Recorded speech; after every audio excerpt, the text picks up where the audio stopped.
सुनहरा अंडा और मादा कबूतर। जंगल में एक पेड़ पर एक मादा कबूतर रहा करती थी। उसने अपने घोंसले में अंडे दिए थे। सारे अंडे तो सफेद रंग के ही थे, पर उनमें एक सुनहरा अंडा था। यह देख मादा कबूतर पहले तो हैरान हुई, पर फिर उसने सोचा कि सुनहरा अंडा भी तो उसी के पेट से निकला है, इसीलिए उसने बाकी अंडों के साथ उसका भी ध्यान रखना शुरू किया। एक दिन तेज हवा चली और कबूतर का घोंसला गिर गया, जिस कारण मादा कबूतर के सारे अंडे टूट गए, सिवाय उस सुनहरे अंडे के। घोंसला देखकर मादा कबूतर बहुत दुखी हुई।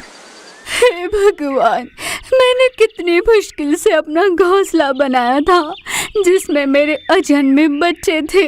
सब कुछ खत्म हो गया। इस निर्दयी तूफानी हवा को क्या आज ही चलनी थी? आ भी गई तो क्या मेरे ही अंडों को नष्ट करने आई थी? ऐसे आक्रोश में रोए जा रही थी। तभी उसकी नजर पड़ी उस सुनहरे अंडे पर। जिस अंडे को देखकर मैं घबरा गई थी, वही अंडा बच गया। कम से कम इसे तो संभाल कर रखूंगी। फिर मादा कबूतर उस सुनहरे अंडे के पास गई और उसे प्यार से सहलाकर उसका खूब ध्यान रखने लगी। समय बीता। उस अंडे से एक चिन्नु मिन्नु सा सुनहरा कबूतर निकला। मादा कबूतर ने उसे खूब लाड प्यार से पाला और बड़ा किया। उस नन्हे कबूतर का उड़ने का समय आ गया था, पर मादा कबूतर उसे कहीं जाने नहीं दिया करती थी। उसके लिए खाने का इंतजाम वह खुद ही किया करती थी। एक दिन मादा कबूतर की सेहत बिगड़ गई। उसे बुखार हुआ। उड़ने की भी ताकत नहीं थी उसमें। अपने अन्न का जुगाड़ करने नहीं जा पा रही थी और कोई चारा न होने पर उसने सुनहरे कबूतर को अपने पास बुलाया। बेटा, मेरी सेहत काफी खराब है। मुझ में उड़ने की भी ताकत नहीं। तुम्हारे लिए अन्न का इंतजाम नहीं कर सकती और तुम्हें भूखा भी नहीं रख सकती। अब तुम्हें खुद जाकर अपना अन्न लाना होगा, वरना तुम नहीं जी पाओगे।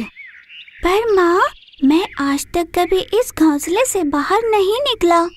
मुझे तो पता भी नहीं कि कैसे जाना है। मादा कबूतर कुछ न कह सकी।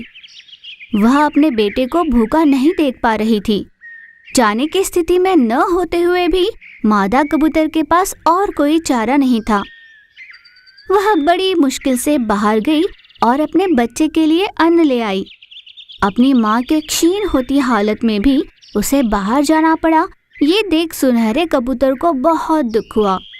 उसने रोते हुए अपनी माँ से कहा, माँ, मुझे माफ कर दो। मुझे खुद से ही नफरत हो रही है। तुम्हारी इतनी सेहत खराब है, तुम उड़ने की हालत में भी नहीं, फिर भी मैं भूखा ना रहूं, इसलिए तुम पीड़ा में रहते हुए भी मेरे लिए खाना लाई। मैंने आपकी सेहत की सोची भी नहीं। आज अगर मैं कहीं नहीं जा पा रहा, किसी काम का नहीं रहा, तो इसका कारण आपका हद से ज्यादा लाड़ प्यार ही है माँ। ये आज मैं समझ गया हूँ। मेरी भी समझ में ये बात अभी आई है बेटा। तुम ऐसे ही रहे तो भविष्य में तुम्हारा क्या होगा, ये सोच सोच कर मुझे डर सा लगने लगा है।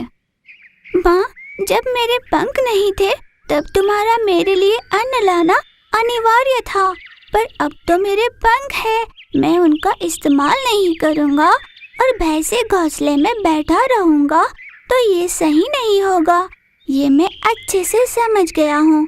इसीलिए मैंने सोच लिया है कि अब से अन्न लाने के लिए मैं ही जाया करूँगा और तुम घर पर आराम करोगी। बहुत बढ़िया बेटा, कम से कम इस कारण तुझ में हिम्मत तो आई। उस दिन से कबूतर हर रोज बाहर जाकर अपनी माँ के लिए और खुद के लिए अन्न का इंतजाम करने लगा। मादा कबूतर इस बात से बहुत खुश हुई थी। अपने बेटे को देख माँ बहुत निश्चिंत हुई। हर माँ बाप को अपने बच्चों से लाड़ प्यार करना चाहिए, पर इतना भी नहीं कि उससे बच्चे किसी काम के न रहे। आत्मनिर्भर होना जरूरी है। माँ बाप का प्यार बच्चों को आगे बढ़ने में सहायक होना चाहिए। यानी मेरे जैसे होने चाहिए, है ना माँ?